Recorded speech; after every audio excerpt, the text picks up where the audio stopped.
আসসালামু আলাইকুম। নবম শ্রেণীর প্রিয় শিক্ষার্থীবৃন্দ, তোমাদের সামনে হাজির হয়েছি তোমাদের গণিত বিষয়ের পারদর্শিতার নির্দেশক সমূহ নিয়ে। তোমরা দেখতে পাচ্ছ পরিশিষ্ট 1।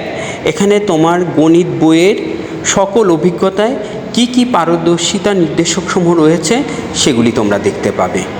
এই পারদর্শিতা নির্দেশকগুলি তোমরা ভালোভাবে দেখবে, প্রয়োজনে ভিডিওটি পজ করে নিয়ে স্ক্রিনশট নেবে এবং খাতায় লিখে নেবে, সেই অনুযায়ী প্রস্তুতি নেবে।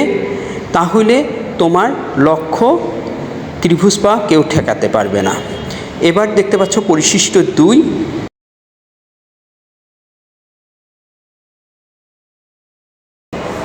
পরিশিষ্ট 2-এ তোমার গণিত বইয়ের প্রত্যেকটা অভিজ্ঞতা ভিত্তিক পারদর্শিতা নির্দেশকগুলি দেয়া আছে, অর্থাৎ কোন অভিজ্ঞতায় কি পারদর্শিতা নির্দেশক আসছে এবং সেই নির্দেশকগুলি মূল্যায়নের জন্য শিক্ষক শিক্ষিকা বন্ধু বইয়ের কোন পৃষ্ঠা কোন কাজগুলি দেখবে সেটাও উল্লেখ আছে। তো তোমরা অভিজ্ঞতা 2 থেকে অভিজ্ঞতা ভিত্তিক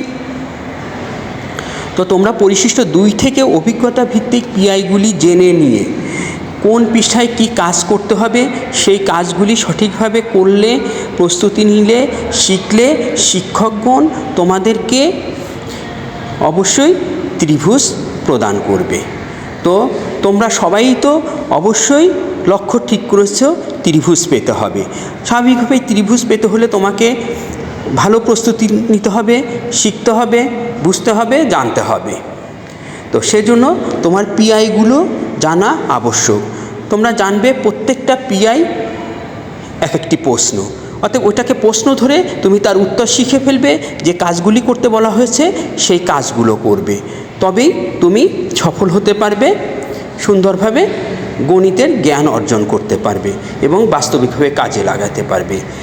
এরপরে আমরা প্রত্যেক বিষয়ে আছে আচরণগত নির্দেশকগুলি। আমরা জানি প্রত্যেক বিষয়ের আচরণগত নির্দেশকগুলি একই।